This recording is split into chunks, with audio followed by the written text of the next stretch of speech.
Ya, kita mulai. Assalamualaikum warahmatullahi wabarakatuh.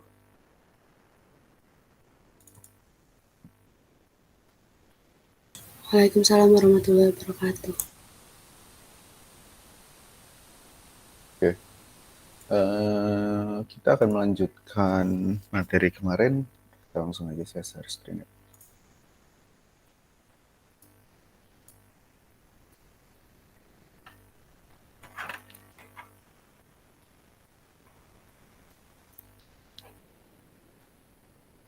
Kalau sudah terlihat sini.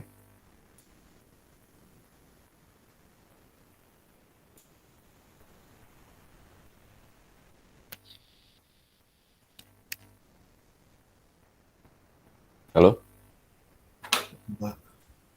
Sudah ya? Oke, jadi yang kemarin kita udah belajar tentang bentuk kanonik, terus cara artinya apa? Cara penulisannya dari min term itu apa, max term apa, terus menulis min term bagaimana, max term bagaimana. Lalu kemarin itu kita ini kan apa sih? Membuat sebuah fungsi boolean, gitu ya. Lalu disajikan dalam bentuk kanonik. Dan itu maksudnya adalah kalau misalkan fungsinya sederhana, berarti kita bisa bentuk jadi bentuk kanonik yang lebih kompleks ya, istilah lebih lengkap literal ya. Seperti itu kan ya, di sini udah dibahas kemarin. Lalu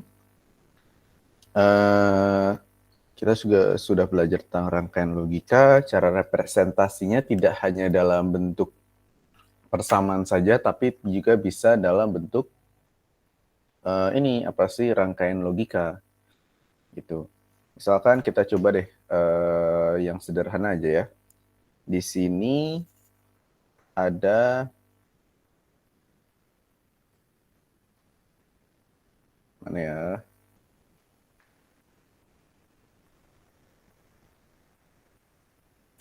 Oke. Bentar.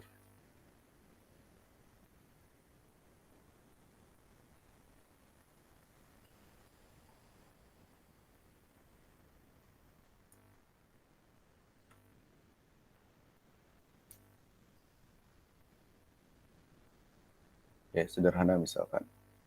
Rangkaian logika dulu ya. F, X, Y, Z. Gitu kan ya?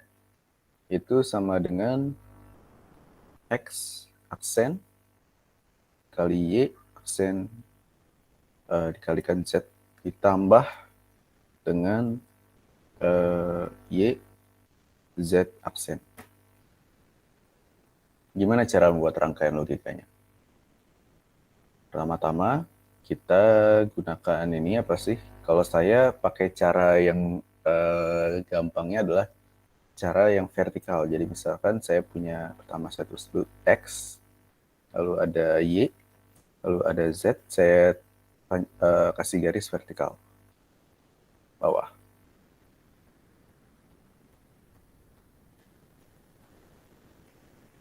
Oke, selanjutnya kita ngapain?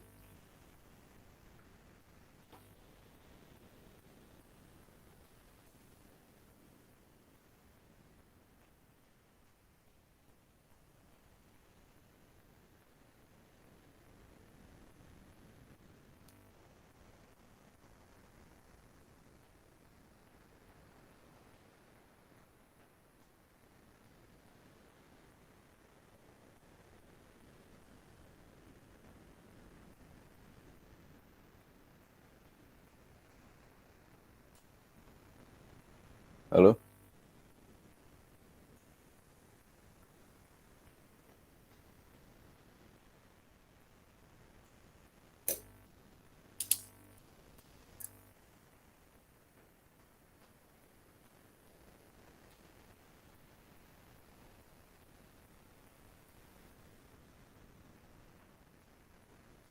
Lagi lemes ya kita semua ya.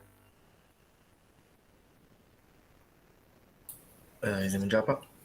Silahkan. Kita nentuin angka bolanya itu dulu, Pak. 0 dan 1. Oh enggak, justru tidak perlu kalau di sini. Kan ini hanya representasi dari apapun persamaan yang kita punya di sini. Kita cuma mau buat gerbang logikanya. Gerbang logikanya itu seperti ini. Tuh, misalkan. Nah, kayak gini. Dan itu tidak perlu ada angkanya. Karena itu hanya representasi persamaan aja. Itu. Kalau ini ya, saya kasih clue aja ya. Pertama-tama yang saya inginkan berarti saya ingin membuat yang sukunya ini dulu. Ya, suku ini. Berarti pertama ada X aksen. Berarti saya tarik garis ke sini.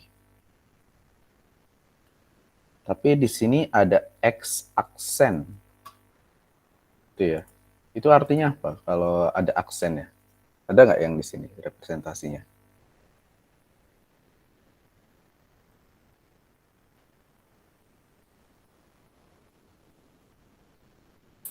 Ada Pak, kayak tanda segitiga itu, Karena segitiga terus ada apanya itu? tanda bulat gitu. Nah, bulat ya, itu harus diperhatikan. Jadi untuk X aksen itu berarti saya gambar segitiga, lalu di ujungnya ada bulatnya. Kalau tidak ada bulatnya berarti salah. Di sini saya tulis jadi X aksen. Itu kalau X ya. Selanjutnya saya butuh Y di sini. Artinya saya di sini tarik lagi yang Y. Jadinya apa? Di sini Y-nya ada Y aksen, komplement.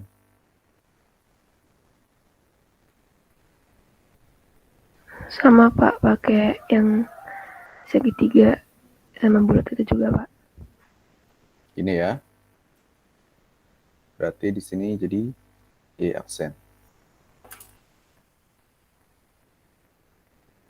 Oke. Selanjutnya saya pakai Z di sini. Kalau Z,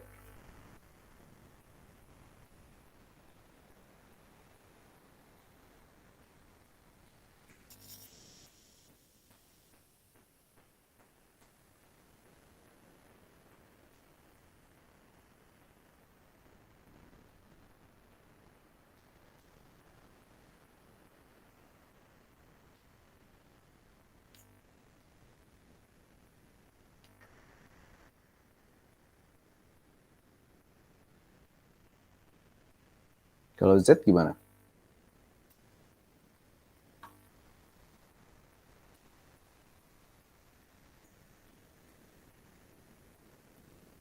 Sorry, Z yang ini.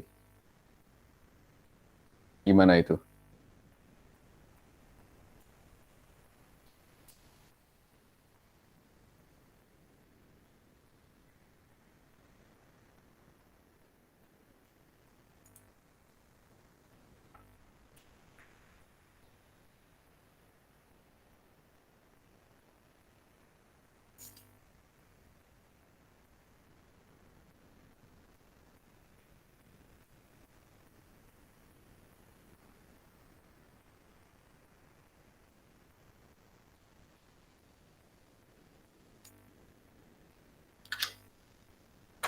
Sok silahkan kalian cari jawabannya coba. Saya mau ini aja, mau ngemil dulu bentar.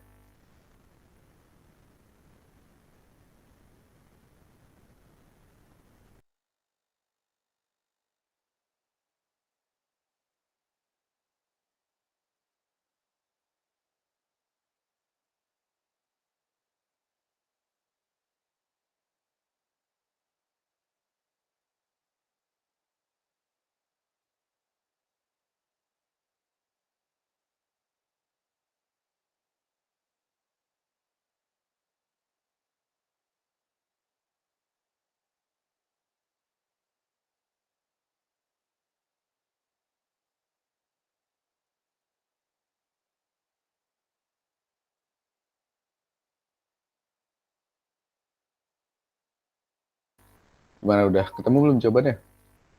Kalau Z gimana?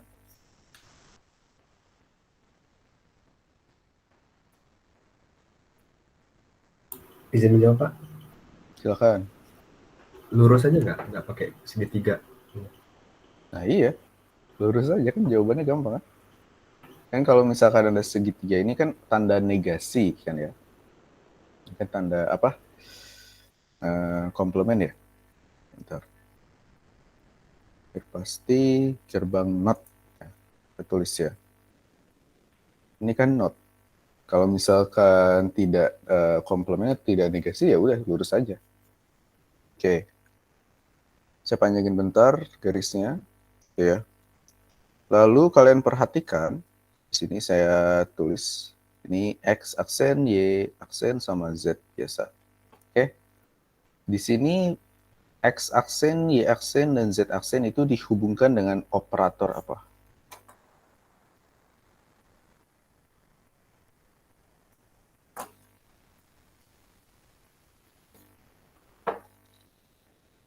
Perkalian.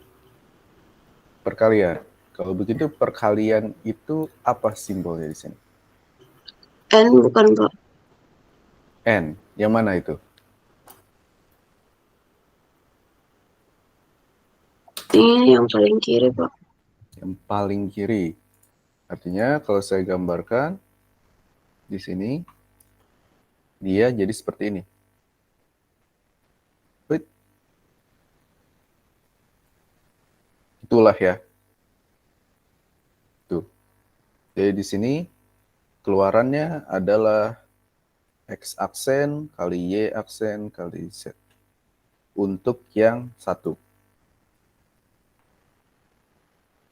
Ya. Panjangin dulu. Nah, tapi di sini juga ada yang suku kedua, term kedua. Yang oren di sini. Y kali Z aksen. Berarti apakah saya harus butuh X di sini? Betul nggak ditarik gambar X, garis X di sini?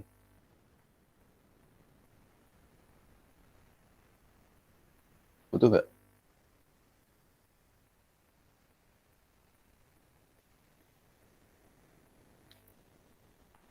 Nih, tuh. Gak usah, Pak. Nggak usah ya. Karena ya di sini tidak, di suku ini tidak ada X. Gitu. Saya mau ini dulu, biar lebih jelas. Berarti di sini yang dibutuhin apa aja? Variabel yang mana? Y dulu kan ya? Y dulu. Kita tarik garis. Garisnya lurus saja kan ya? Karena di sini hanya ada Y. Lalu selanjutnya ada Z. Z itu apakah harus ada pakai not atau tidak? Pakai, Pak. Oke, karena dia di situ tulisannya Z aksen. Ya. Z aksen. Oke. Bentar. Oke. Lalu dihubungkannya dengan apa? Operator apa? Gerbang apa kalau di sini? Kalian, Pak. Pakai N. Apa? Pakai N. Jadi kayak gini ya. Hasilnya Y, Z, aksen. Selesai nggak sampai sini? Belum Pak. Belum. Kenapa? Harus ditambah. Ada operator penjumlahan. Kita pakai warna hijau. Sini. Operator penjumlahan yang ada di sini. Artinya, saya bisa ini kan gambarkan ke sini. Ya, biar sederhana kita bisa kayak gini. Gitu ya.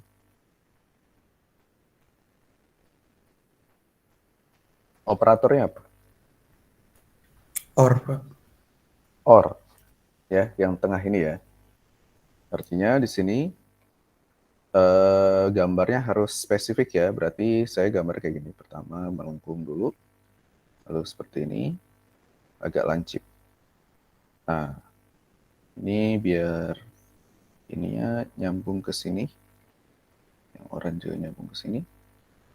Lalu hasilnya adalah X aksen, Y aksen, tambah kali Z ditambah Y kali Z aksen.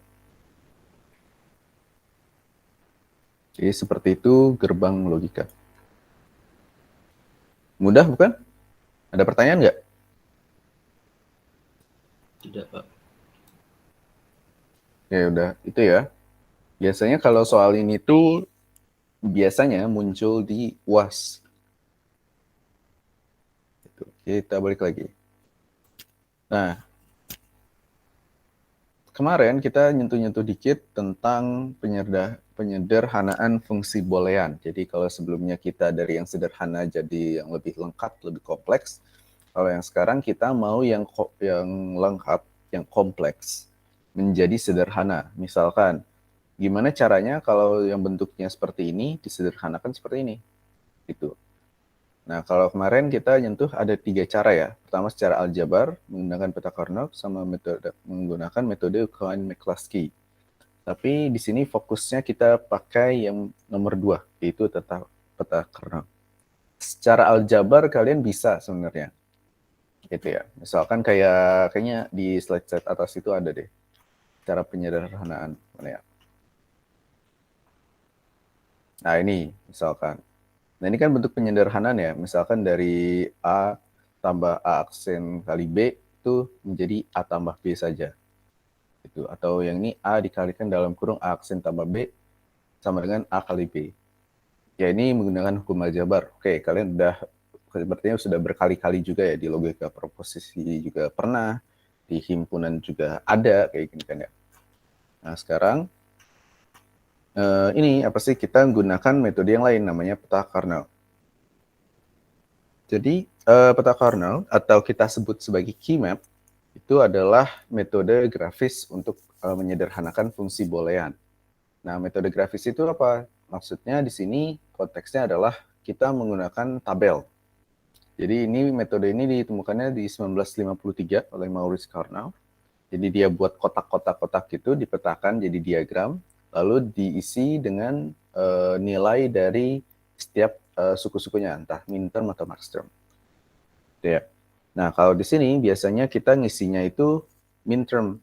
Kenapa min-term coba? Ada yang tahu nggak? Kenapa dia nulisnya min-term? Tadi saya ngomongnya bisa max-term, bisa min-term, tapi biasanya itu diisinya min-term. Kenapa coba? Kalau saya kasih hint-nya gini, kalau misalkan dia sebuah termnya, sebuah sukunya bernilai 1, kalau di min-term itu dia dituliskan dalam aksen atau itu? Dalam pakai aksen atau tidak? Misalkan nilainya itu 1, itu pakai X-nya itu aksen atau tidak? Tidak, Pak. Tidak. Kalau 0? Pakai, Pak. Oke, nah ini jadi intinya min-term itu bisa dibilang positif. Tapi apa istilahnya, jadi lebih masuk akal lah ya sebenarnya, lebih bisa langsung ngeh gitu. Kalau 1 itu positif, 0 itu berarti kebalikan dari positif, ada aksennya, komplemennya. Nah, jadi kita pakai min-term dulu. Lalu tiap kotak itu tuh yang harus diperhatikan di sini, itu bertetangga jika min-term-min-termnya hanya bertetangga jika min-term-min-termnya berbeda hanya 1 buah literal. Oke, nanti maksudnya apa? Nanti kita bahas ya. Misalkan di sini, ini ada peta Carnot, semuanya ini tiga-tiganya ada peta Carnot. Penyajiannya berbeda ya. Kalau yang pertama ini dia menggunakan simbol-simbol dari min-term, M0, M1, M2, M3. Perhatikan posisinya ya di sini ya. Dari baris dulu, lalu dari kolom dulu gitu ya, loncat gitu, habis itu ke baris selanjutnya. Tetapi tidak selalu seperti ini, karena ada aturan yang ini, berbeda 1 buah literal nih. Nanti kita akan bahas. Tapi ada 3 penyajian, kalian bisa tuliskan secara simbolis, kalian bisa tuliskan literalnya atau variabel-variabelnya di sini. Di sini perhatikan bahwa dia itu tetap mengisinya itu dimulai dari 0 dulu. Jadi di sini dimulai dari X aksen, Y aksen. Kalau 2 buah variabel, X dan Y. Lalu perhatikan juga X itu baris, Y itu adalah kolom. Gitu. Nah, di sini kalian mungkin sudah langsung ngeh ya. Kalau seandainya saya punya, sederhananya kalau gini, kalau misalkan saya punya X, Y, gitu ya. Itu minterm ya, kita ngomongin mintermnya itu berarti apa kalau minterm itu? SOP atau POS? SOP, Pak. SOP itu artinya apa?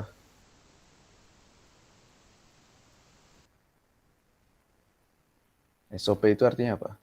Sum of product, Pak.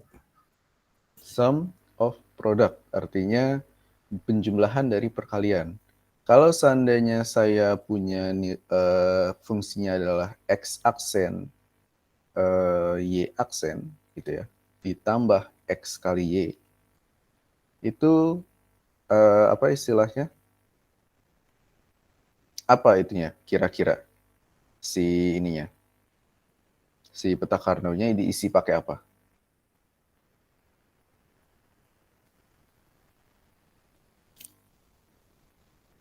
Yang di sini artinya yang berada di fungsinya. Suku-suku yang berada di fungsinya. Kalau misalkan suku-sukunya berada di fungsi ini, artinya dia bernilai 1 atau 0. Misalkan suku ini X aksen, Y aksen, dia bernilainya 1 atau 0? 0, Pak. 0. Betul tidak?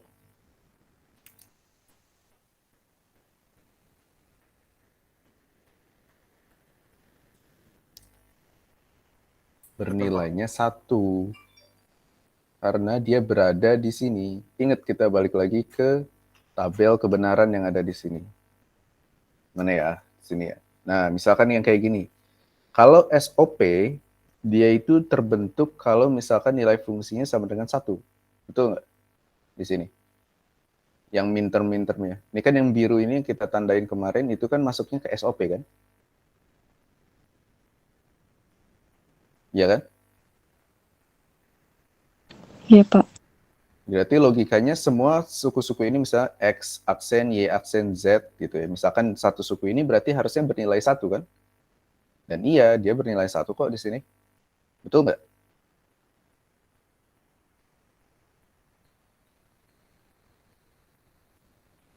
Benar nggak? Bener, Pak. Benar. Gitu ya. Sekarang saya hapus lagi di sini. Supaya jelas, saya akan gambarkan di sini bahwa ini Y-nya itu adalah 0 dan 1, dan sini X-nya itu adalah 0 dan 1. Kalau misalkan X aksen, Y aksen, itu biasanya berarti apa? X-nya literal X ya, saya ngomongin literal dan suku itu beda ya. Literal X-nya yang ini, itu nilainya 0 atau 1?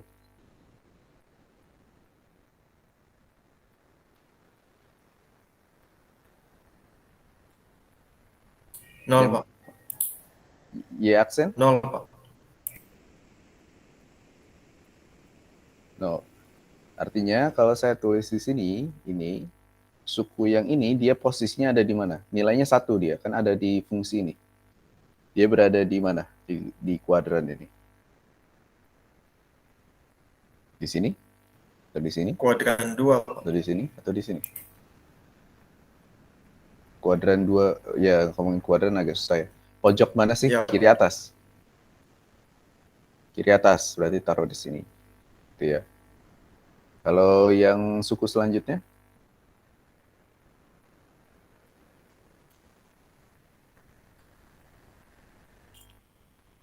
X, Y. Dia berada di posisi mana?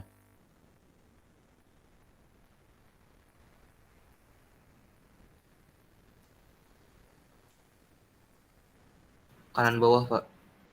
Kanan bawah di sini ya. Nah, kayak gitu ngisi peta Carnot tuh. Nah, kalau seandainya gitu, berarti sisanya apa yang tidak ada di fungsi SOP ini? Ya, kita isi 0. kayak gini. Itu ya. Nah, tapi kalau kalian perhatikan, di sini itu dia ada dua variabel. Kalau dua variabel bentuknya seperti matriks seperti ini. Berarti kalau gitu logikanya kalau 3 variabel apakah 3 dimensi?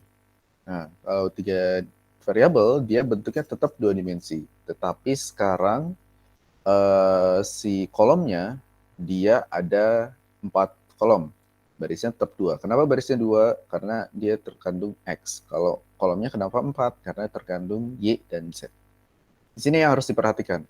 Kalian perhatikan bahwa urutannya itu di sini dia M0 dulu, M1, lalu M3, baru M2. Nah, gitu ya. Aneh ya. Nah, di sini kenapa nggak M0, M1, M2, dan M3 gitu ya. Ini malah 1, 0, 1, 3, 2. Yang ini juga sama yang baris kedua. 4, 5, 7 dulu, baru 6. Gitu. Kenapa seperti ini? Karena kalau kalian perhatikan, di sini harus aturan yang pastinya adalah dia bertetangga jika berbeda hanya satu buah literal. Gitu. Perhatikan yang kolom yang ada di sini. Pertama 0, 0, di sini yang kanannya ada 0, 1, lalu 1, 1, dan 1, 0. Gitu.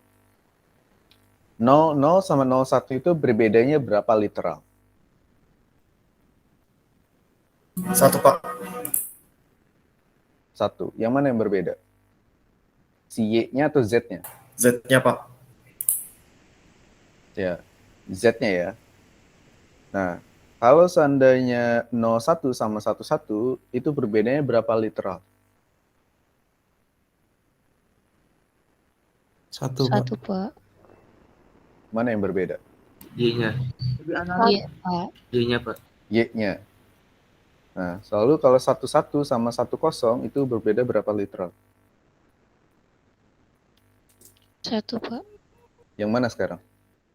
Z-nya, Pak. Z-nya. Nah, jadi gitu. Jadi ini dari kolom pertama di sini bedanya beda 1 ya. 1 literal gitu ya. Dari sini ke sini juga bedanya 1 literal. Nah, kalau yang dari sini ke sini juga 1 literal. Ya. Nah, itulah ya.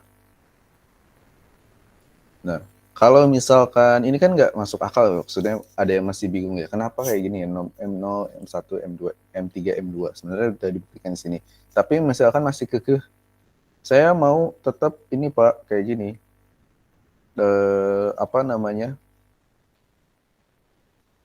saya maunya di sini, ini berarti M0, M1, M2, M3, gitu ya. Karena itu lebih masuk akal. Oke, M0 itu berarti di sini adalah X-nya pasti 0 ya di sini ya. Ini X-nya. Di sini YZ-nya. YZ-nya di sini berarti 0, 0. Betul ya? Ya. Lalu di sini M1 itu berarti 0, 1. Bedanya 1 literal di sini ya. 1 kan ya? Yang berubah Z-nya kan ya? Kalau M2 itu berarti apa? Di sini. YZ-nya apa? 1, 0. Itu. 1, 0 itu bedanya berapa literal? 2 literal Pak. Kenapa 2? Yang belakangnya tuh kan 1 jadi 0, yang depannya 0 jadi 1. Depannya itu yang M1 mana? kan 01, M2 10. Yang M1 0-nya Ya ini depannya itu apa? Depan itu menandakan apa? Variabel yang mana? Iya, Pak. Pak. Y. Y-nya itu tadi dari 0 jadi 1. Terus yang belakang itu apa berarti? Variabel apa? Z dari 1 jadi Z. 0. Nah, itu ya, jadi alasannya ya. Jadi ini tidak bisa dikatakan bertetangga, gitu ya, karena dia bedanya 2 literal. Y dan Z-nya saling berbeda. Kalau saya terusin lagi ke M3, di sini adalah 1, 1. Di Di sini bedanya berapa literal? 1 Pak. 1 ya, karena yang berubah mana? Z-nya Pak. Z-nya ya. Gitu ya. Jadi di sini tidak bisa dikatakan seperti ini gitu ya. Tidak boleh dan alhasil ini tidak bisa. Jadi yang betul yang ini ya, yang atas ya. Kalau misalkan kita ngeliatin simbol M0, M1, M3, dan M2. Kalau yang baris keduanya M4, M5, M7, dan M6. Atau kalau saya sih daripada kalian ngapalin yang bagian sini, kalian langsung aja gambarin seperti ini. Itu ya. Oke. Jadi kalau seandainya di sini, kalau misalkan 3 variabel itu ternyata masih 2 dimensi gitu ya, masih berbentuk matriks seperti ini, tapi sekarang kolomnya ada 4, kalau misalkan 4 berubah bagaimana? Kalau 4 berubah sekarang jadi seperti ini. Nah, kalau yang tadi 3 berubah itu, si kolomnya itu terdiri dari 2 variabel, Y dan Z. Kalau 4 variabel, itu berarti sekarang barisnya juga terdiri dari 2 variabel, W dan X. Artinya sekarang barisnya ada 4, kolomnya ada 4. Dan perhatikan lagi, aturannya sama untuk yang baris juga. Di sini bedanya ada 1 literal, gitu ya. Dan di sini 0 ke 1 baru ke 1, gitu ya. Ini juga bedanya 1 literal, dan 1 ke 1, 0 juga 1 literal. Gitu ya. Kalau seandainya kalian tuliskan dari sisi ini, apa sih? Dari sisi simbolis, itu mungkin makin menjelimet kalian ya. Jadi daripada kalian ngapalin ini, sekali lagi kalian ngapalin posisi-posisi ininya, apa sih? Nilai si bitnya aja. Dari kalian ngapalin dulu, misalkan baris pertama 00, 01, 11, 10. Kolom pertama 00, 01, 11, 10. Dari situ kalian baru buat suku-sukunya. Misalkan di sini, WX-nya itu 00. Artinya W-nya apa? Ada aksennya atau tidak kalau 0? Min term kita ngomongin.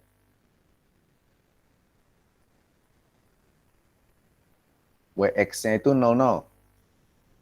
Ada, Pak. Ada. Berarti ditulisnya sebagai apa? Kalau WX-nya 00 berarti ditulisnya sebagai apa? W aksen, X-nya aksen nggak? Iya, Pak. W aksen, X aksen. Tuh ya. Sekarang YZ-nya. YZ-nya itu 00 juga. Berarti ditulisnya sebagai apa? Y aksen, Z aksen Pak. Y aksen, Z aksen. Yang lain kita coba ya. WX-nya itu 10. Berarti ditulisnya sebagai apa? WX aksen, Pak. W X aksen. Kalau misalkan di sini ininya apa? YZ-nya itu 11.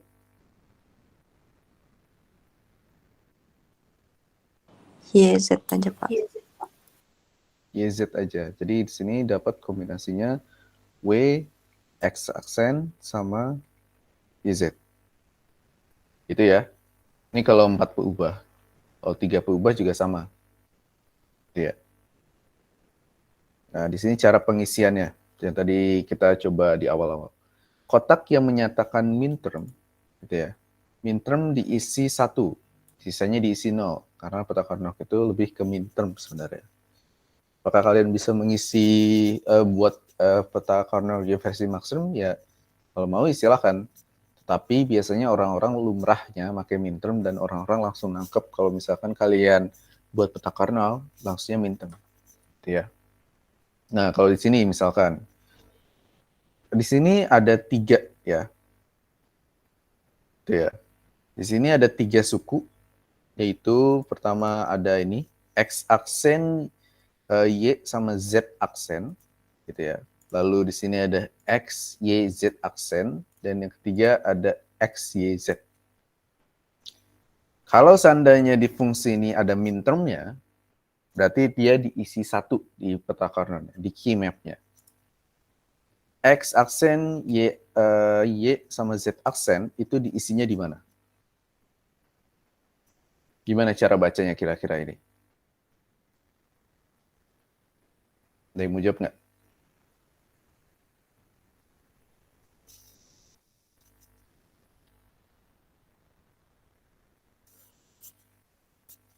X aksen, Y, dan Z aksen. Dikalikan semuanya.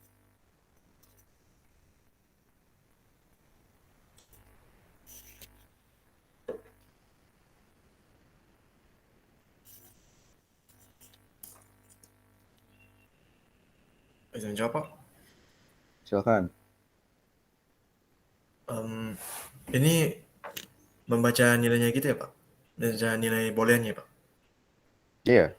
Berarti dari sini kita mau ditambahkan ke yang ada di bawah sini. Gitu, ditambahkan di key map-nya. Kita punya sukunya X aksen, Y, dan Z aksen. Misalkan dulu, gimana caranya Leo membacanya ini, biar bisa dimasukkan ke key map? X aksen, Y dan Z aksen itu dipisahkan dulu, Pak. Jadi X aksen dan Y Z aksen. Terus X aksennya itu kan hasilnya 0. Jadi dia itu di baris pertama. Terus kita lihat Y Z aksen itu artinya 1 dan 0. Jadi dia itu di kolom keempat. Oke. Jadi betul ya.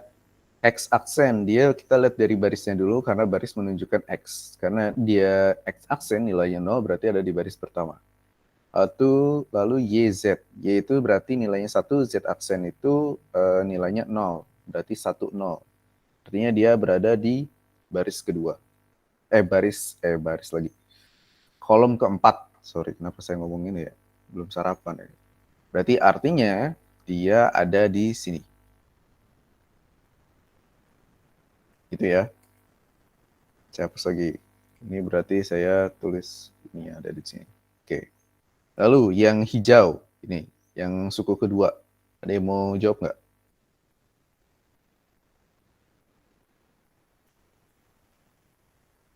X, Y, Z aksen.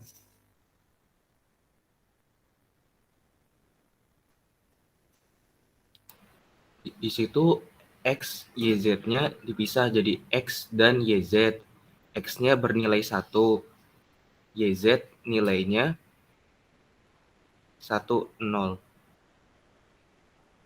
X bernilai 1 berada di sini, gitu ya. X-nya berada di baris kedua, karena nilainya 1. Gitu. Habis itu gimana, Dian? Habis itu YZ itu kan nilainya 1, 0. Berarti ada di baris keempat yang kanan. YZ aksen itu bernilainya, ini ya pasti Y-nya itu 1, Z aksen itu berarti 0. Berarti ada di sini, dan dia berarti ada di sini. Itu ya. Artinya dia berada di baris kedua, kolom keempat. Itu ada di sini.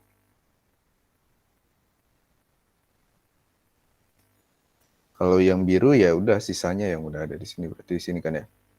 X di sini, X-nya 1, lalu YZ-nya itu juga nilainya 1, 1. Berarti ada di sini. Oke.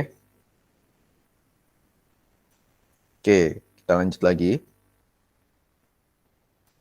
Nah, di sini ada sesuatu yang menarik. Kalau yang tadi itu kita dapatnya itu literalnya itu ada semua ya. Gitu ya. Nah, kalau yang di sini dia itu hanya ada seperti sini aja, literalnya tidak lengkap. Nah, ini ada jawabannya, tapi kita akan coba sendiri ya. X, Z aksen tambah Y. Oke, kita di bawah sini.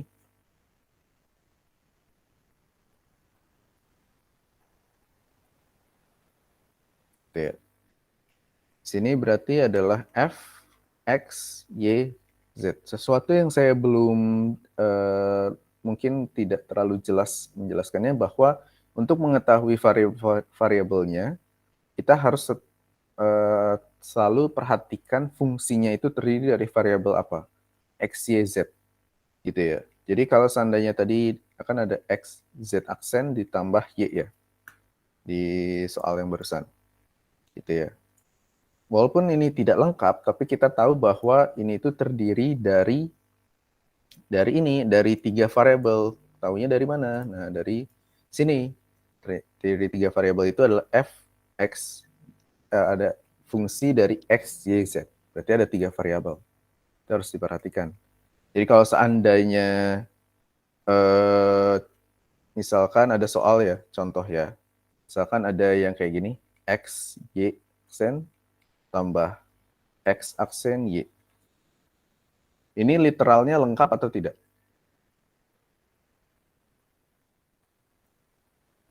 Tidak, Pak. Gimana? Tidak lengkap, Pak. Tidak lengkap karena kurang z. Di awalnya ini fungsinya sudah ditetapkan bahwa ini x, y, z. Di sini tidak ada z-nya. Berarti walaupun ini sepertinya lengkap gitu ya, mungkin kalau orang yang langsung melihat sini, oh ini udah lengkap, ini udah jadi midterm. Tapi karena tidak memperhatikan si fungsinya ini, jadi langsung aja ngerjain gitu tiba-tiba. Padahal ini salah. Harusnya kalau yang benarnya ini harus dicari dulu, setiap suku-sukunya itu harus dilengkapi dulu dengan z. Kayak gitu. Ya, kita balik lagi ke soal awal. Soal awal itu berarti tadi ada x, z aksen tambah y ya. Saya lupa. Tambah y. Nah, kalau ini seperti ini bagaimana? Yang pertama adalah si itunya, si key map-nya tetap serupa dengan kalau 3 variabel. Berarti dia ada ini, ada apa namanya? Ada 4 kolom dan ada 2 baris. Saya tandai di sini adalah 0, 1 untuk x, ini untuk YZ-nya. Nah, sekarang saya tes.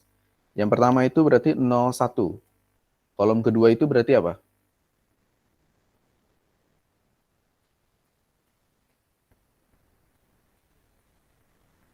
Ayo. Kolom kedua isinya apa?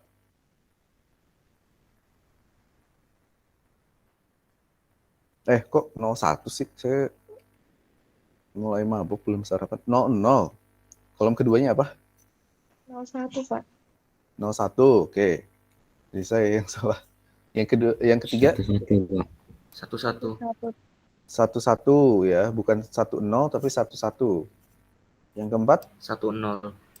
10. 10. Oke. Kita udah dapat semuanya di sini.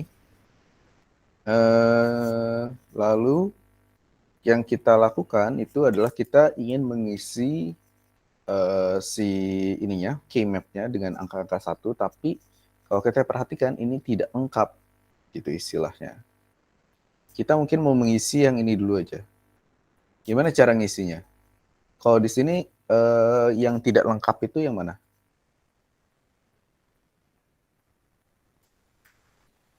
Kurang apa? Kurang variabel apa di suku ini? Iya, Pak. Y. Oke. Kita fokus yang kita punya dulu ya. Artinya kalau misalkan di sini X itu berarti di baris keberapa? 1 atau 2? Baris kedua. Baris kedua, gitu ya. Oke, kita baris kedua karena X-nya tidak ada aksen ya. Berarti kita tahu dia berada di baris kedua. Lalu Z-nya itu Z aksen. Berarti dia berada di mana? Kolom keempat atau kolom pertama. Nah, berarti dia kalau ini, dia pertama ada berada di sini. Itu ya, jangan pakai ini deh. Mungkin ini warna biru ya. Berarti B. Berarti dia berada di sini, gitu ya. Yang kita tahu dia itu berada di baris kedua. Lalu Z aksen itu dia berada di kolom pertama. Ini kan ya. Kolom pertama ini. Dan kolom keempat. Betul tidak? Betul, Pak. Oke, yang beririsan yang di kotak yang mana? Di sel yang kemana?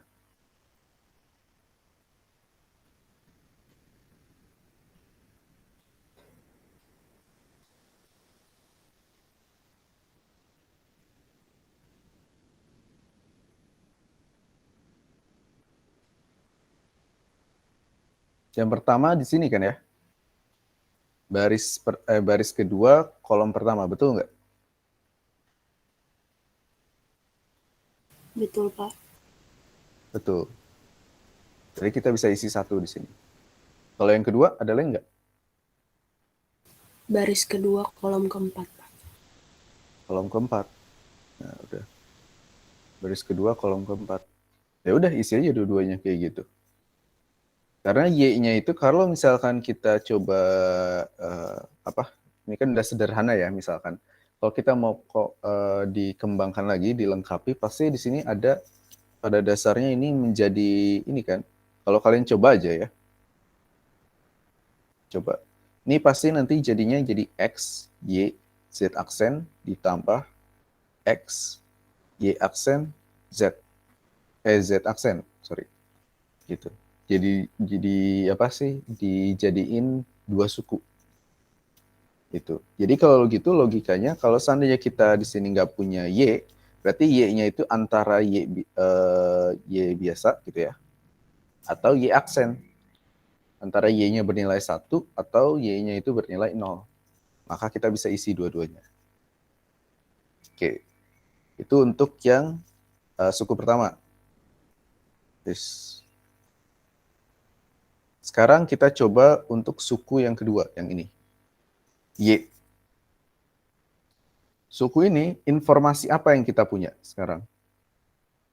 Y-nya bernilai apa? 1, Pak. Y-nya bernilai 1. Kalau Y itu ada di kolom atau di baris?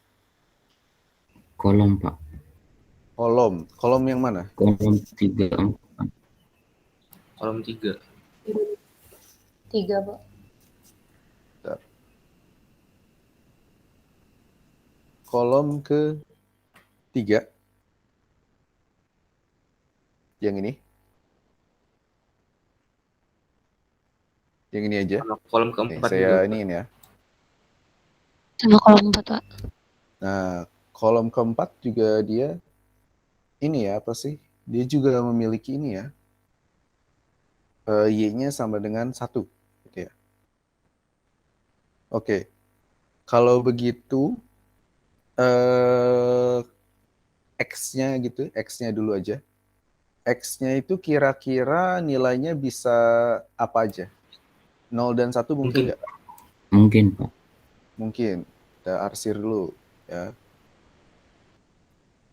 Ya, sini. Oke. Kalau Z-nya? Mungkin 0, nggak 1, dia 1. bernilai Z ini apa sih? 1 dan 0. Bisa keduanya, Pak. Bisa dua-duanya. Artinya dia berada di mana saja.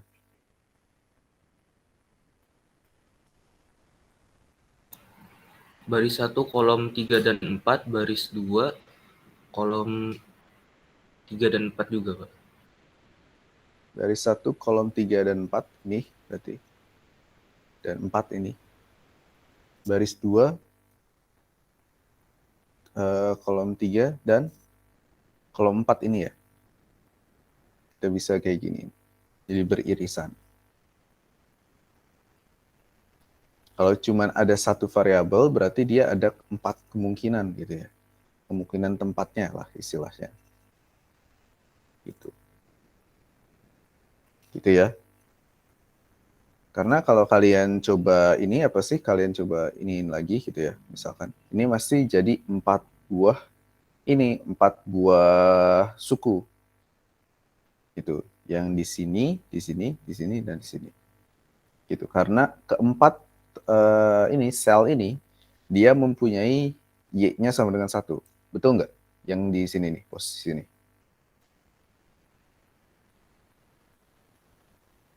Ya kan? Kolom yang ini dia Y-nya 1, di sini juga kolom yang ini juga Y-nya 1. Tinggal X-nya aja, X-nya 0 atau 1 gitu ya. Z-nya juga antara 1 atau 0. Gitu. Nah, apakah di sini sudah selesai?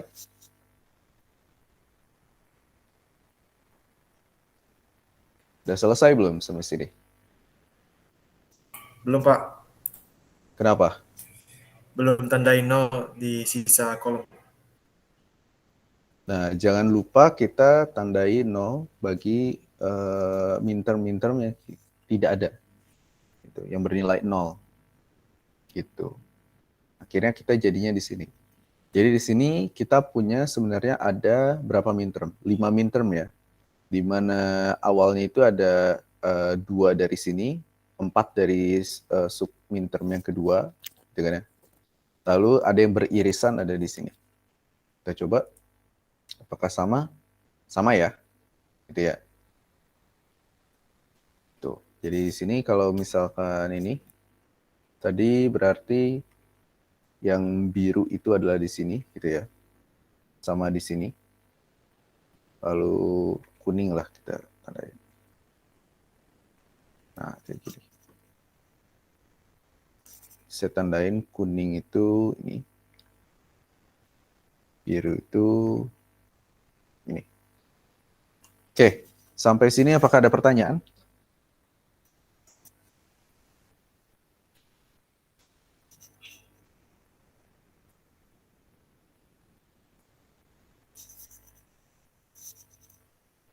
Kini ada yang kebingungan. Uish.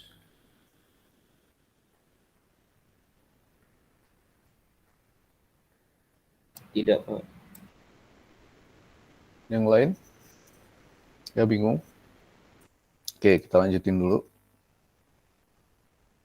Nah, kalau seandainya kita bisa mengisi dari fungsi-fungsi menjadi ini, apa sih, ke key map-nya, berarti logikanya kita juga bisa mengisi dari tabel kebenaran. Dan itu lebih gampang lagi, gitu ya. Tinggal kita isi-isi aja gitu isinya. Apa sih, berdasarkan tabel kebenarannya, misalkan di sini. Di sini adalah X, Y, Z. Di sini X-nya 0, Y-nya 0, Z-nya 1. Ya udah, cari aja yang X-nya 0, berarti dia berada di baris mana kalau X-nya 0? Baris pertama ya? Ini kan? X-nya 0 berarti dia berada di baris pertama. Itu. Lalu dia Y-nya 0, Z-nya 1. Itu ada di kolom berapa?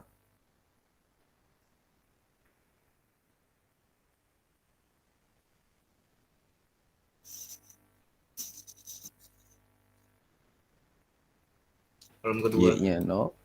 Berapa? Di kolom kedua. Kolom kedua. Tarik gitu ya. Ditarik sini, akhirnya dapatkan yang sini. Saya hapus. Nah, kayak gini ya. Tuh. Apalagi ya. Nah, sekarang kita masuk ke inti dari kita belajar key map. Tadi awalnya adalah kita belajar key map itu supaya bisa meminimisasi atau menyederhanakan fungsi. Gitu ya. Jadi kita tidak hanya untuk memetakan saja supaya seperti ini, tapi kita juga gunakan untuk bisa dari sebuah fungsi yang mungkin panjang sekali, isinya lengkap literalnya, menjadi lebih sederhana. Nah, caranya bagaimana? Pertama-tama saya tanya, kalau misalkan kalian disodorkan dalam 2 jenis presentasi gitu ya, fungsi, antara kalian lebih milih mana? Secara ini ditulis kayak gini, persamaan, atau kalian lebih sukanya pakai key map?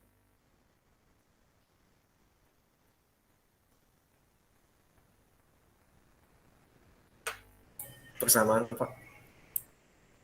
Oh, milihnya persamaan ya. Ada yang lebih suka pakai key map nggak?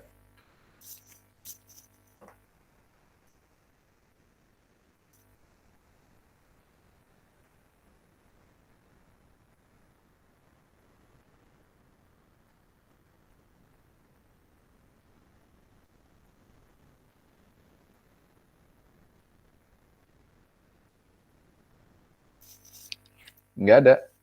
Oke. Nah, ini adalah mungkin saya harus menjual dulu si key map ini. Jadi ini adalah kekuatan untuk key map. Kalau seandainya kita pakai persamaan biasa, kalau kita sederhanakan kita pakai aljabar ya. Dan itu mungkin agak ribet. Tapi kalau pakai key map, kita bisa mengkelompokkan si itunya apa sih, si term-termnya di sini, si min termnya. Caranya bagaimana? Kita kelompokkan menjadi 3 kategori. Yang pertama dia berpasangan, berarti ada 2 yang bertetanggaan. Kuat itu berarti ada 4 yang bertetanggaan, dan oktet itu artinya ada 8 yang bertetanggaan. Ya. Pasangan di sini. Di sini misalkan kita ada 4 variabel gitu ya. W, X, Y, Z. Nah, kalau berpasangan di sini ada ini apa sih? Ada 2 buah term gitu ya. Di sini kalau dituliskan berarti WXYZ dan WXYZ aksen. Ini. Kalau kalian perhatikan, keduanya ini dia bertetanggaan. Nah, kalau yang bertetanggaan, cara melihatnya adalah seperti ini. Ini pasangan ya. Dia berada di kolom ketiga. Tapi, bukan. Saya lagi belum sarapan jadi gini. Baris ketiga, tapi dia berada di kolom ketiga dan kolom keempat. Betul tidak? Iya, Pak. Oke. Di antara di sini, mana yang berbeda itunya, si literalnya. Misalkan saya tanya, WX. WX itu masing-masing berada di berada di baris ketiga, betul tidak?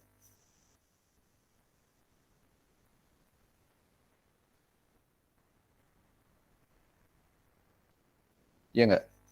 Masing-masing dari term ini, dia berada di baris ketiga, betul tidak? Betul, Pak. Berarti sama-sama Iya, Pak. WX kan?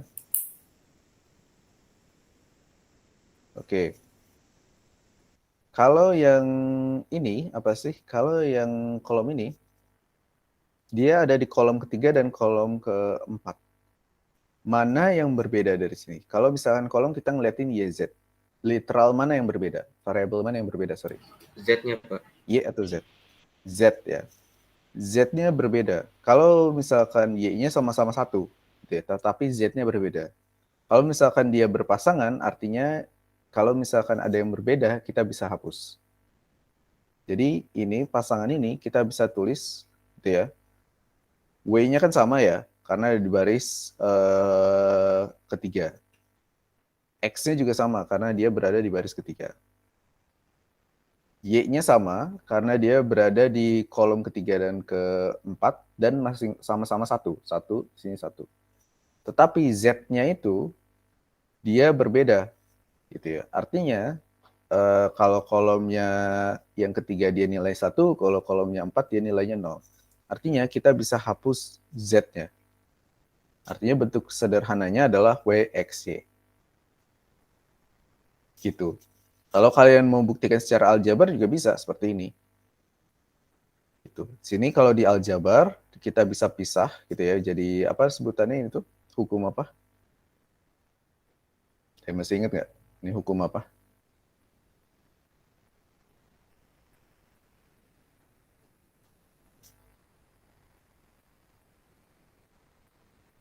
Hukum apa, yo?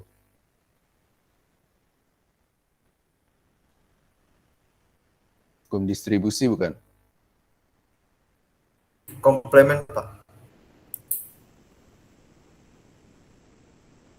Dari Z-nya ada di suku sini sama Z aksennya di sini kita bisa pisahkan menjadi seperti ini. WXY kali Z tambah Z aksen. Distribusi, Pak. Distribusi. Baru jadi 1 gitu kan ya. Pakai komplement. Gitu kan ya. Betul nggak? Kalau Z tambah Z aksen jadinya 1. Betul, Pak. Dan itu kalau disederhanakan jadi WXY. Dan itu kalau dibuktikan secara aljabar. Nah, ini kalau pakai pasangan. Gitu ya. Contoh yang lain, kita pakai kuat. Nah, kalau kuat itu berarti dia terdiri dari 4 tetangga. Tetangga itu artinya bisa bentuknya seperti ini, bisa memanjang gini, lonjong. Atau bisa juga dibuat menjadi sebuah kubus gitu ya. Bukan kubus, apa sih? Persegi. Misalkan kalau misalkan midterm-nya ada di sini gitu kan ya. 1, 1, nah itu kita juga bisa anggap seperti ini. Gitu. Tapi kalau di contoh ini kita ikutin dulu, kalau ini dia memanjang. Caranya juga sama. Di sini kita punya 4 variabel ya. Saya tulis dulu di sini. W, X, Y, Z. Dia pertama berada di baris ketiga, tetapi dia berada di kolom 1, 2, 3, 4. Nah, sekarang saya tanya. Di sini, di baris ini ketetangga kuat ini, apakah semuanya itu memiliki nilai W yang sama? Iya, Pak. Apa itu? W atau W aksen? W aja. W aja. W aja ya. Oke. Lalu, X itu dia memiliki nilai yang sama tidak? Iya. Ya, oke. Berarti W dan X-nya nilainya sama ya? Kalau Y-nya sekarang. Y-nya itu keempat term ini, sebaris ini, dia memiliki nilai yang sama tidak? Beda-beda, Pak. Beda-beda, gitu ya. Sini kalau di sini ada 0, di sini kolom yang ini 0, 0, di sini 1, 1. Artinya Y-nya kita bisa hapus. Z-nya gimana? Nilainya beda-beda atau sama juga? Beda-beda. Beda-beda. Gitu ya. Di sini kolom yang pertama dia 0, kolom kedua 1, kolom ketiga 1, kolom keempat 0. Artinya kita bisa hapus. Artinya kalau seperti quote itu dia sekarang sisanya ada 2 literal saja, W dan X. Sekali lagi kalian bisa ini kan apa sih? Ini kayak kurang deh ini. Kurang tepat ini W, X, Y aksen. Harusnya ada Z ya di sini ya. Ada 4 gitu ya. 4 term. Tapi sekarang jadi sederhana. Jadi hanya tinggal 2 saja. Gitu ya. Oke. Itu kuat. Nah, ini kuat versi yang kedua. Gitu. Kita coba yang ini ya. Dia berada di balok ini. Berarti di sini saya lihat gitu ya. Tulis lagi W, X, Y, Z. Kita lihat. W-nya itu sama atau tidak? Sama. Nilainya W. Nilainya apa? 1.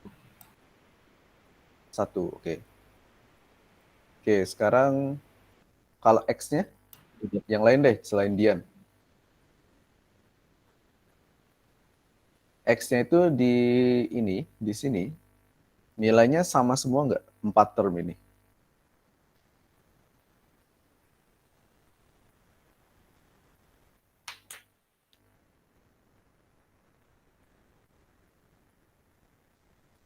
Enggak, Pak. Enggak ya. Kenapa? Karena dia berada di 2 baris yang berbeda. Di sini. Yang ini 1, yang baris keempat 0. Artinya si X-nya kita bisa hapus. Gimana cara hapusnya? Itulah ya. Sekarang nilai Y-nya. Y-nya sama nggak? Sama, Pak. Apa nilai 0. Y-nya? 0. Kalau 0 artinya jadi apa?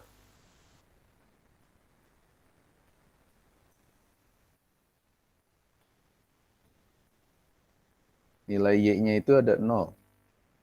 Artinya apa? Ditulisnya sebagai apa? Y aksen.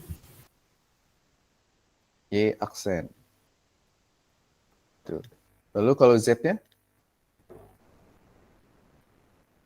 Beda, Pak. Beda. Artinya kita bisa hapus juga.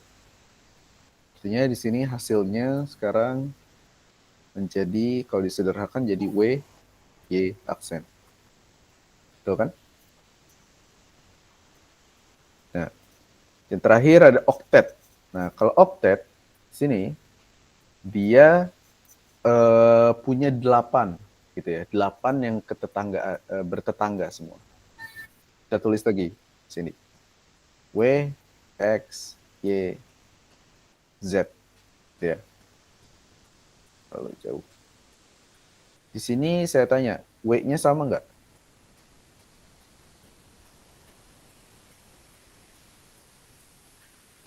Sama-sama. Siapa ya? Sama. Oke. Nilainya apa?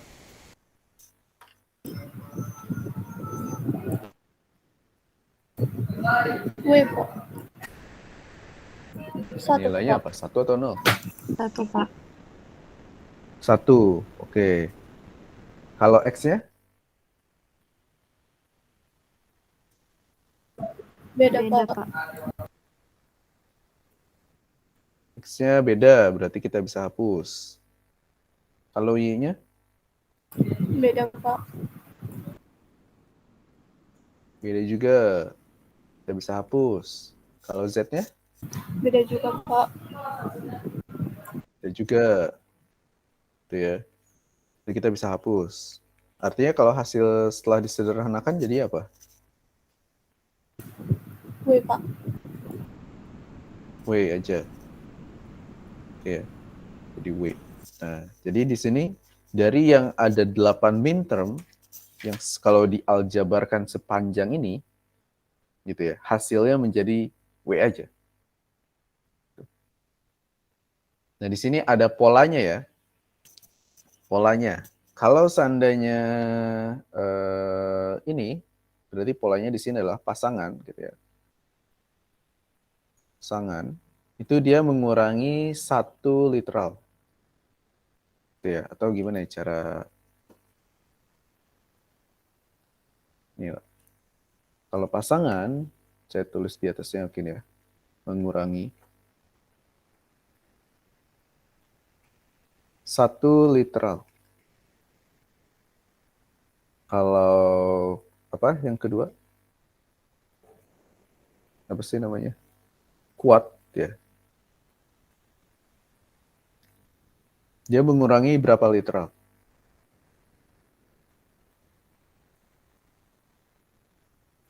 Coba perhatikan di sini. Yang tadinya ada 4, sekarang jadi berapa? 2, Pak. Berarti dia bisa mengurangi 2 literal. Kalau oktet, dia mengurangi berapa literal? 3 3, literal. 3, gitu ya. Nah, sekarang kalau saya kasih soalnya seperti ini, lebih mudah gimana cara nyederhanainnya? Pakai aljabar atau pakai ini?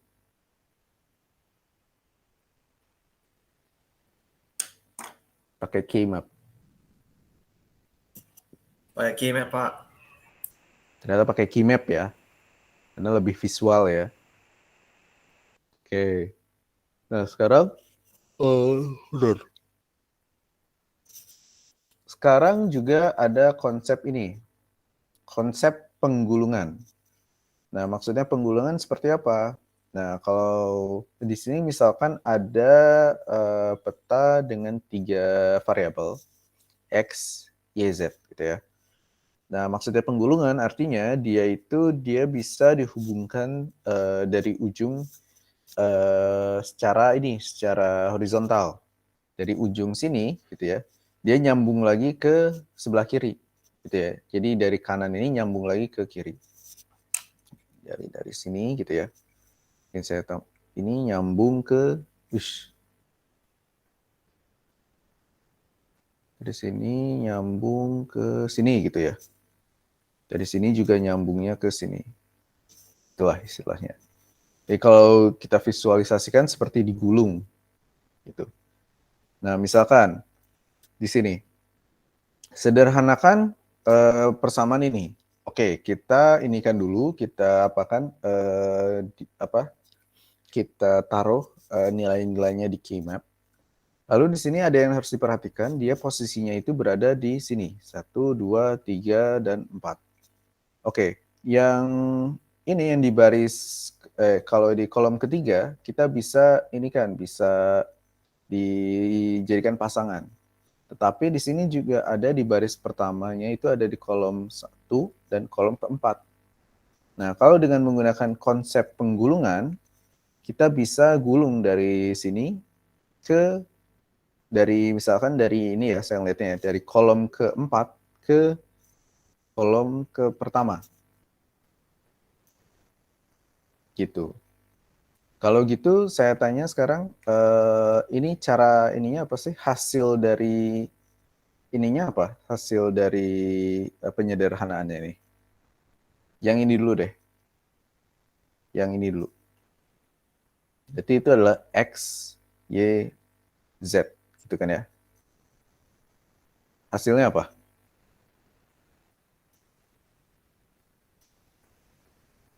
Sama pertanyaannya kayak tadi. Di antara, kalau kita akan jadikan pasangan ini, X-nya sama atau tidak? Antara kedua min-term ini. Beda, Pak. Beda. Artinya kita bisa hapus nggak? Bisa. Bisa. Oke. Lalu Y-nya sama nggak? Sama, Pak. Sama. Z-nya Beda, Pak. apakah beda? Sama, Pak. Benar nggak ini beda? Sama. Sama. Sama, Pak. Salah satu kan di kolom ketiga. Oke. Lalu karena ini bentuknya min-term, berarti ini adalah SOP. Kita juga coba yang ini, yang digulung ini. Pertanyaan sama. X-nya sama nggak? Sama, Antara Pak. ini dan ini. Sama. Nilainya Sama, apa? Pak. 1, Pak. Nilainya 1. 1, Pak. Oke. Lalu untuk Y-nya sama nggak? Beda, Pak. Beda, Pak. Beda. Gitu ya. Beda karena di sini nilainya yang kolom keempat nilainya 1, kalau kolom pertama nilainya 0. Artinya Y-nya kita bisa hapus. Z-nya sama nggak? Sama, Pak. Sama, Pak. Nilainya apa? 0. 0. Artinya Oh, apa? Pak. Nilainya 0. Artinya apa?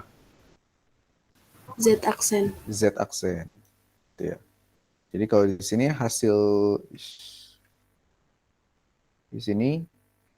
hasil penyederhanannya adalah Y, Z ditambah X, Z aksen. Apakah betul? Betul ya?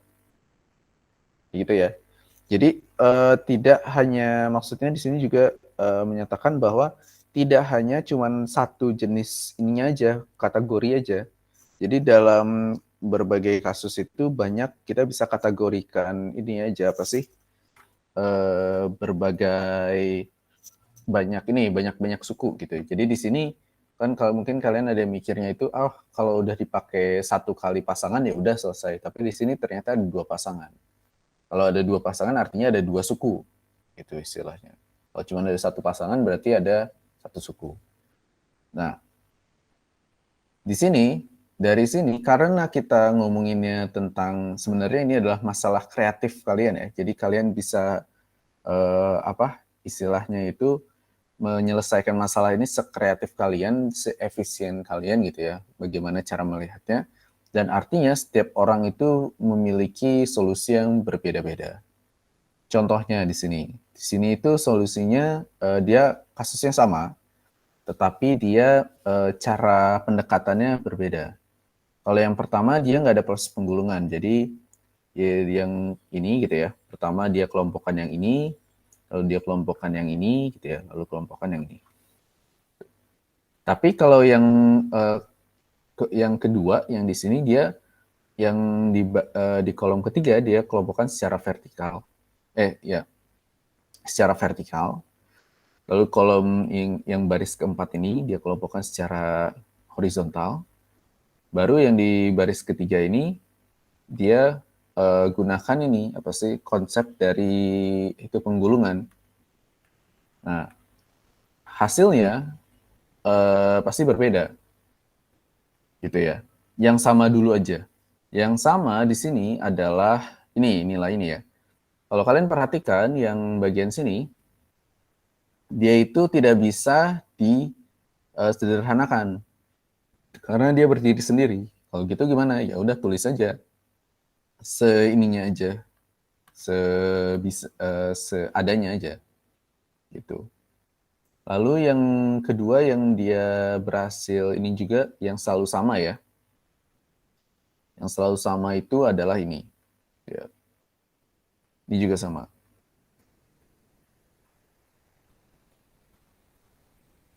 Nah, sisanya itu pasti menghasilkan suku-suku yang berbeda. Itu misalkan yang ini 3 suku ini dia sederhanakan jadi WXY tambah WY aksen Z aksen tambah WX aksen Z. Nah, kalau yang kasus yang kedua, bukan kasus kedua, versi yang kedua itu berarti WXZ aksen, WYZ sama WX aksen, Y aksen. Ini walaupun penyederhanaannya berbeda, tetapi pasti itunya sama. Gitu. Kalau kita ngomongin bentuk kanonik aslinya, itu pasti sama.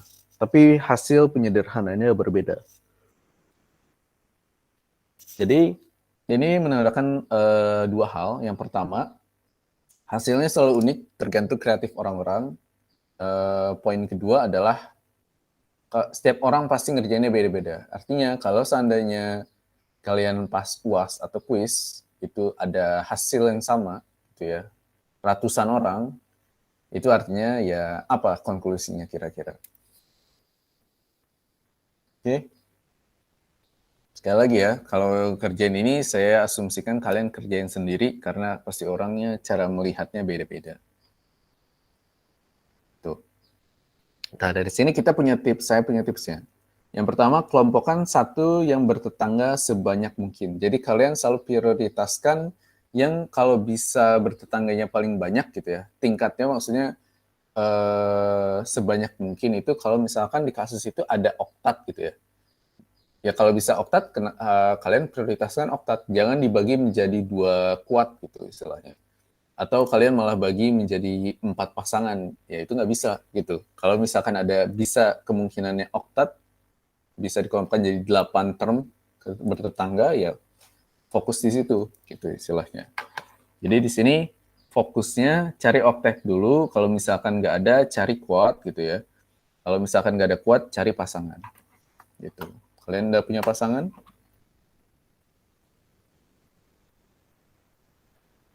Belum ya? Anggap aja belum deh. Jadi kalian setidaknya cari pasangannya di kasus KeyMap dulu aja ya. Oke. Di sini ada contoh minimisasinya, kita diberikan kasus ini. Nah, di sini kalau kalian perhatikan, ini dia fokus dulu di oktat, di kuat dulu, baru sisanya, yang sisa ini baru dijadikan pasangan. Gitu. Dan di sini juga tadi ada polanya ya. Kalau seandainya oktat itu dia mengurangi 2 literal. Jadi di sini dia ini apa sih? Dia ada 2 suku. Lalu yang keduanya, yang ini, dia mengurangi 1 literal. Yang ini, yang ada 3 literal di sini.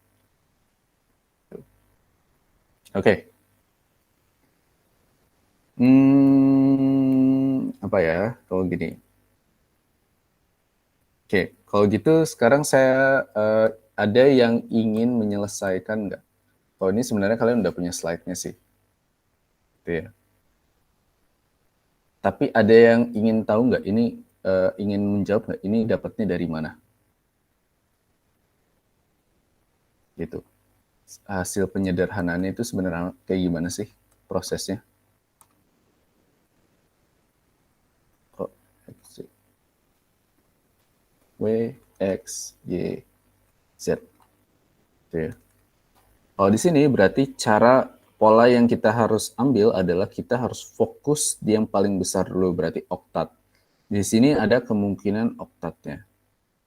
Oh, ini mah bukan WXYZ ya. Benar kok. W, X, Y, Z. Gitu. Kalau kita fokus yang oktatnya, di sini kita perhatikan yang samanya itu yang mana. Itu. Sekarang saya tanya, W-nya sama nggak? Beda, Pak. Beda. X-nya? Beda juga, Pak. Beda Y? juga. Sama. Kalau Z?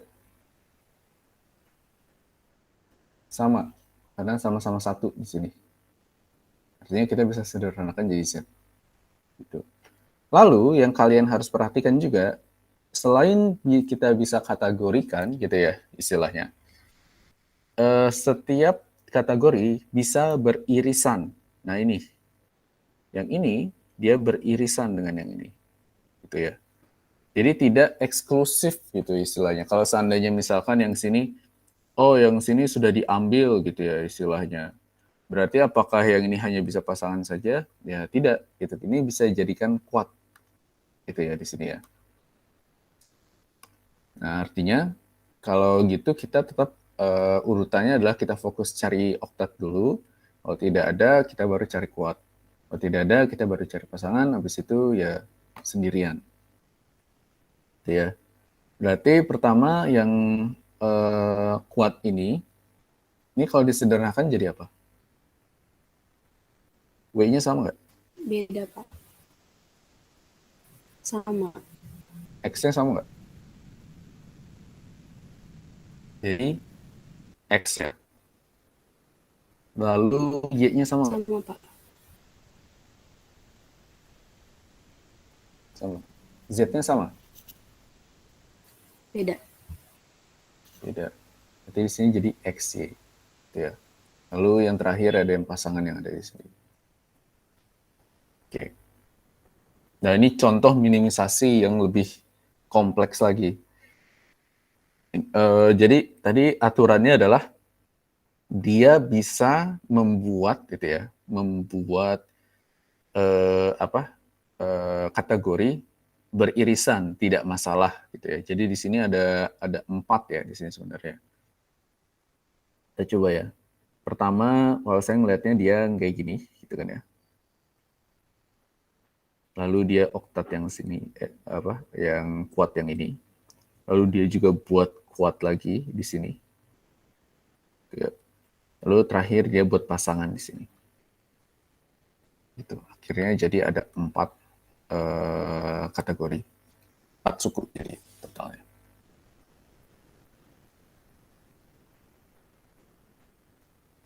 Oke. Lalu di sini banyak ya contoh minimisasi, silakan kalian bisa pelajari sendiri. Tetapi di sini ada yang ini. Tadi kata saya kita bisa membuat bukan membuat sih sebenarnya, membaca key map itu dari bentuknya minterm atau maxterm. Nah di sini kalau misalkan kalian buat itu, ya kalian pasti otomatis akan membuatnya SOP, berarti baca mintermnya. Tapi kalian juga bisa membuat dari sisi persamaan POS alias maxtermnya. Kalau POS berarti di sini kalian fokus membaca yang nilainya 0, gitu kan ya. Kenapa membaca nilainya 0? Silahkan coba baca di slide-slide sebelumnya kalau misalkan masih lupa, gitu ya. Jadi kalau di sini kita fokusnya yang 0 saja, baru dibuat menjadi POS. Sini juga ada ini ya minimisasi yang contoh ini. Lalu di sini juga ada sesuatu yang menarik. Penggulungan itu juga bisa digunakan dari sisi ini ya, dari secara vertikal gitu ya. Jadi tidak hanya dari kanan ke kiri, tapi atas bawah pun bisa. Gitu. Jadi ini benar-benar tergantung kreatif kalian gitu istilahnya. Tapi sekali lagi ya itu, fokus ke oktat, kalau nggak ada cari kuat, kalau nggak ada cari pasangan. Gitu ya. Ini ada minimisasi yang lain gitu ya. Ini kompleks juga ya. Itu selain ini selain dia cari oktat, terus dia menggunakan penggulungan supaya bisa dapat ini empat ini apa sih? 4 tetangga gitu istilahnya. Tapi intinya adalah sebisa mungkin kalian harus bisa mengkategorikan semua term-term yang ada di sini. Gitu. Kalau seandainya ada yang tetanggaan gitu 2, 4 atau 8, kalian harus fokus di situ. Kalian ini apa sih? Kalian hanya benar-benar apa istilahnya nggak bisa nyederhanain satu term itu kalau benar-benar nggak ada tetangganya sama sekali. Jadi seperti ini. Ini kan udah nggak ada tetangganya lagi kan. Tetangga itu kan harus bersebelahan gitu istilahnya. Di sini dia nggak ada yang sebelahan. Artinya ya udah gimana lagi. Ini nggak bisa disederhanain. Itu. Oke. Sini banyaknya contoh-contohnya. Di sini juga ada gitu. Kalau ini mau melihat dari SOP atau POS. Lalu di sini justru yang ini yang menariknya adalah rangkaian logika berikut. Gimana coba cara membuat rangkaian logika? Pertama, paling sederhananya adalah dari rangkaian logika ini kita tahu dia punya 3 buah variabel. Saya tulis di sini berarti X, Y, Z. Itu persamaannya seperti apa? Adalah. Seperti apa nih persamaan ini?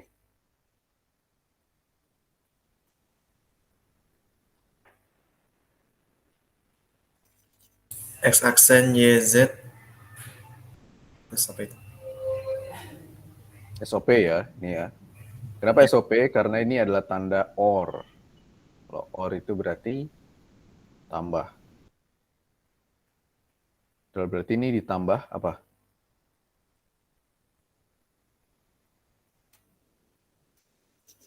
X aksen Y, Z aksen.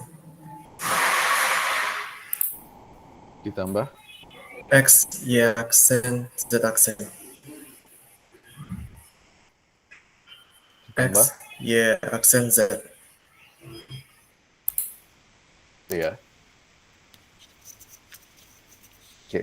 Nah, dari sini ya udah kalian coba buat key map-nya, habis itu kalian coba sederhanakan. Tuh, jadi dari sini buat key map-nya coba sederhanakan dapatnya seperti ini. Dan dari fungsi boolean ini kalian juga bisa buat gerbang logika yang baru. Kalau nggak salah yang UAS kemarin soalnya kayak gini deh. Saya lupa kalau nggak salah saya input. Saya punya sebuah gerbang logika atau tabel kebenaran. Kalian harus buat bentuk kanoniknya.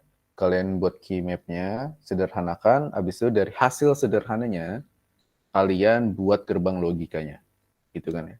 Ingat, kalau di sini argumennya adalah, mana ya tadi?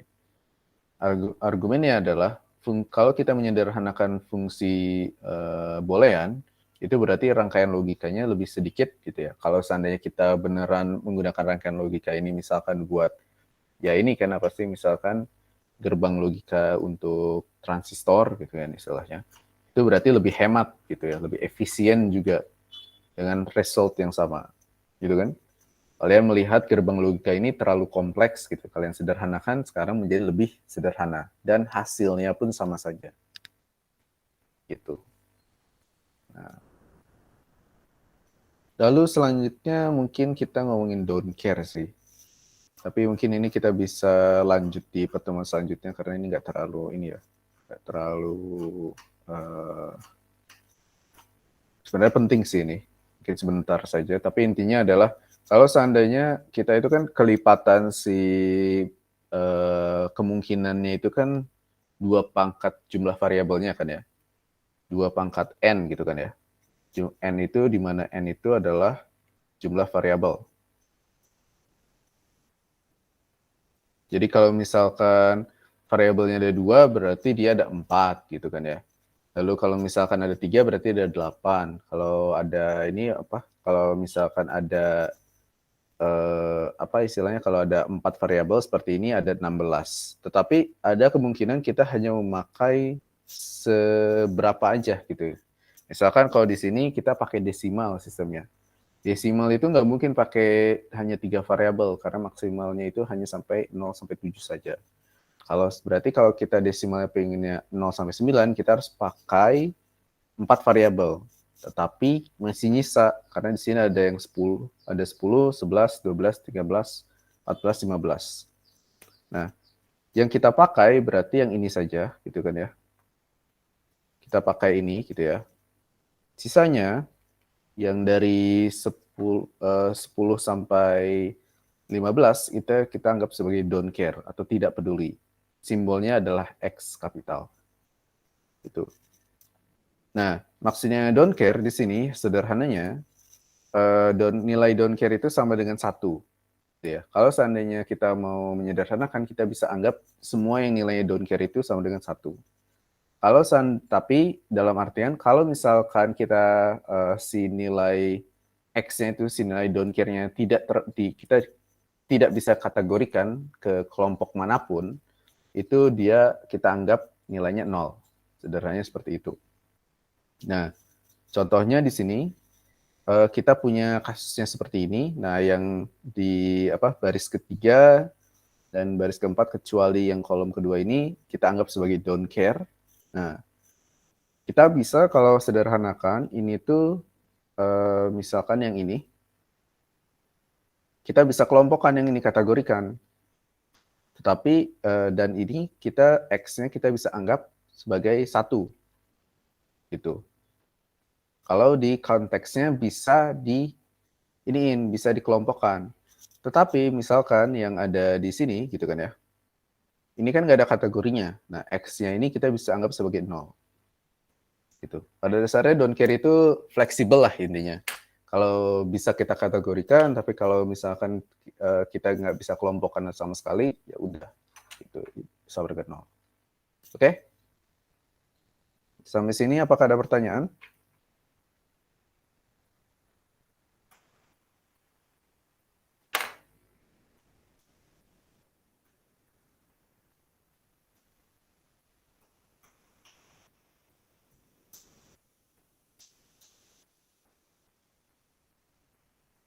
Oke, kalau misalkan tidak ada pertanyaan, mungkin kita akan diskusi tentang kuliah pengganti ya. Kemarin itu sebenarnya harusnya kita itu di pertemuan berapa ini? Sebenarnya ini kita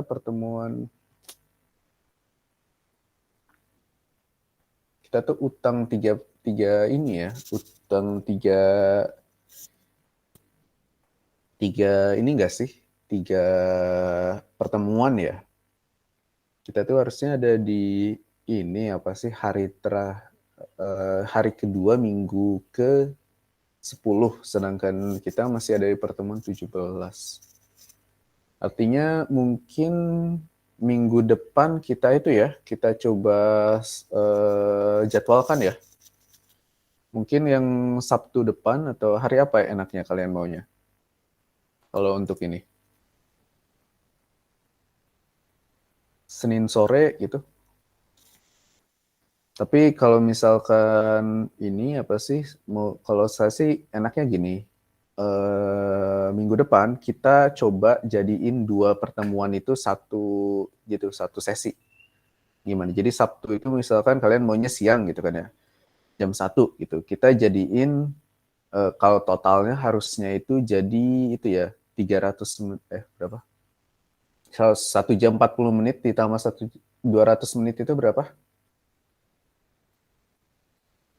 1 jam berapa itu? 200 menit. 3 jam 20 menit. 3 jam lebih, Pak. 3 jam 20 menit. Nah, mungkin kita kita kondisikan aja. Mungkin nggak full banget 3 jam 20 menit, tapi anggapannya 3 jam lah ya. Atau 3 jam kurang dikit lah ya. Gimana? Sabtu depan.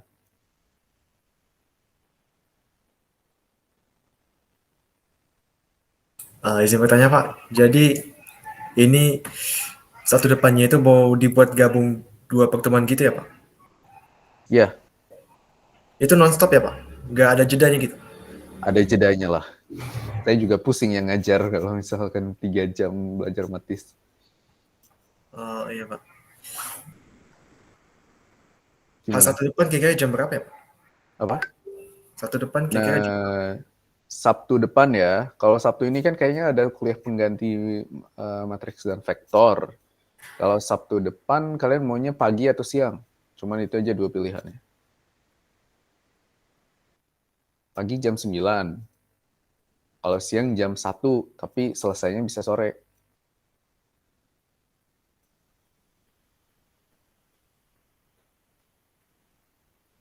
Gimana? Atau nanti mungkin kita diskusikan minggu depan ya, karena waktunya sudah lewat. Jadi saya stop presenting dulu. Oke, terima kasih sekali lagi udah menghadiri kelas hari ini. Tetap semangat ya, kayaknya kalian udah capek banget gitu istilahnya jam 8, tapi ya masih lumayan mending lah ya kita kuliah itu sebenarnya jam 8 daripada awalnya itu jam 7.30 kan pusing ya kalau. Jadi tetap mengikuti gitu ya, karena Matis itu tipe-tipe mata kuliah yang ya sekali lagi kalian nggak masuk tiba-tiba udah ganti lagi materinya, gitu, nggak masuk sekali atau 2 kali tiba-tiba udah ganti lagi, dan itu bisa bikin kalian cepat ketinggalan gitu. Oke. Mohon maaf jika saya masih ada kurang fit dalam menyampaikan materi hari ini. Lalu kita akan ada planning untuk kuliah pengganti minggu depan ya. Gitu ya, hari Sabtu minggu depan. Selama 2 sesi. Oke, kalau jika tidak ada tambahan, saya tutup. Assalamualaikum warahmatullahi wabarakatuh. Waalaikumsalam warahmatullahi wabarakatuh. Terima kasih Pak. Selamat